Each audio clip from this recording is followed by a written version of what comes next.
If you were born between 1977 and 1985, your spending psychology is completely unique, and this video is about you. You're a Xennial, the overlooked microgeneration caught between Gen X's cynicism and Millennials' optimism. And your relationship with money is unlike any other generation because you've experienced something no one else has. You remember life before the internet, but you also built your career during the digital revolution. You were promised the American dream in your 20s, then watched it collapse twice in your 30s and 40s. Today, we're breaking down the distinct psychology of Xennial spending habits, why you research purchases obsessively but still feel guilty, why you'll drop $3,000 on a vacation without blinking but agonize over a $300 item, why you're simultaneously saving for retirement and living like there's no tomorrow. It's a unique duality. If you're a Xennial, this is your financial psychology decoded. You're finally being understood. And if you're not, you're about to understand why your Xennial friends, partners, or co-workers have such contradictory spending patterns. Let's dive in. First, we have to understand who Xennials actually are. Your formative years included a childhood without internet or cell phones, teaching you self-reliance from the start. You entered adolescence during the rise of the World Wide Web, watching the world connect in real time. You entered young adulthood during the dot-com boom, where it seemed like innovation and risk were always rewarded. You saw 22-year-olds becoming millionaires overnight. The message was clear. Traditional paths were obsolete. Psychologically, this created optimism. Your brain formed neural pathways that associated taking chances with massive rewards. Then the dot-com bubble burst. You might have watched your entry-level job market collapse or investments evaporate. This was your first economic betrayal. The lesson: the system isn't as stable as it appears. Trust, but verify. Then came the recovery and housing boom. Maybe the system does work after all. Real estate seemed unstoppable. Psychologically, you recalibrated.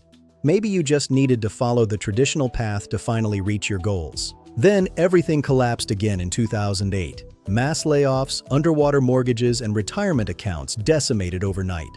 This was your defining economic trauma. Your brain learned nothing is secure, no matter how responsible you are. The recovery was slow and uneven. While markets rebounded, wages stagnated, and housing became increasingly unaffordable. Then, peak earning years hit during a pandemic. Economic shutdown and historic inflation eating away your progress. You've learned that stability is an illusion, and you need to be flexible because the ground will shift. Pattern 1. The buy experiences, not things. Paradox. You pioneered the idea that adventures matter more than stuff. You grew up with objects, physical media, and toys, so they don't feel novel, but experiences feel scarce and meaningful. You'll drop $3,000 on a vacation without blinking because for you, a memory is an investment. But you'll agonize over a $300 purchase that would improve your daily life for years to come. The result? You're experientially rich but materially underserved. You have incredible memories but a couch that's falling apart. Pattern 2. Strategic splurging with anxiety. You have what researchers call calculated indulgence. You'll splurge, but only after reading 47 reviews and convincing yourself you deserve it. You'll buy the expensive coffee maker, but only after a month of researching and careful psychological rationalization. Consider the psychology of the digital native versus analog citizen split. You're comfortable with online banking. You embrace the speed of digital finance, yet you occasionally still write physical checks for important things. You keep physical paper records because you remember when technology failed or simply didn't exist. You'll use a high-tech budgeting app while simultaneously maintaining a meticulous manual spreadsheet. You hedge your bets. Pattern 4. Delayed gratification until you crack. You grew up waiting for everything in an analog world.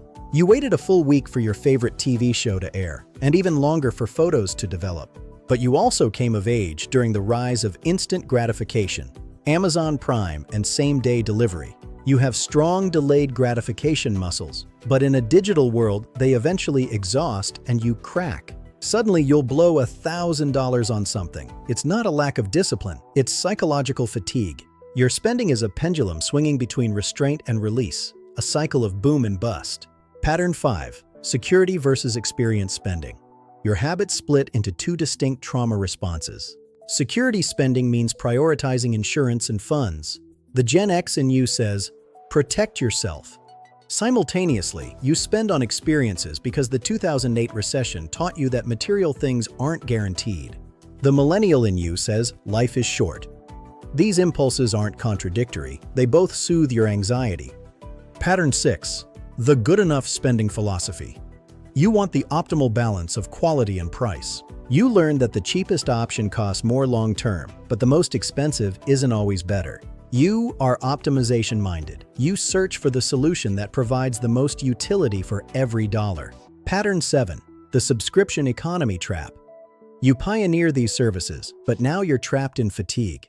Canceling triggers, FOMO, and loss aversion.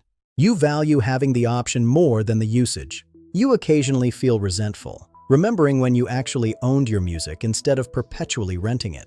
Pattern 8. Guilt-based generosity. You're generous with others, friends, and causes, but stingy with yourself. You won't buy yourself new clothes until the old ones are unwearable. It's psychological penance. Now, the sandwich generation squeeze. You're caught between aging parents and children who need you. The psychological weight is enormous. You feel responsible for 3 generations simultaneously. Then there's the homeownership trauma. If you bought before 2008, your house became an anchor. And the career plateau reality.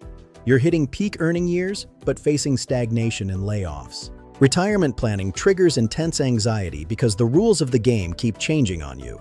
Despite the trauma, you've developed a distinct philosophy. Flexibility over loyalty in your career. Controlled optimism. You're prepared if things go wrong, but you're cautiously hopeful for the future. Community over competition. Hardship taught you that collective survival beats individual competition, meaning over money. You want work that matters, but you refuse to be exploited for it. You want purpose. Experience optimization. You're the master of maximizing your life on a reasonable budget. Being a Xennial means you've developed a superpower, psychological and financial flexibility. You are resilient in ways others aren't, adapting to a world that keeps changing the rules. Fellow Xennials, what's your most contradictory spending habit? Let's compare notes in the comments. Thanks for watching.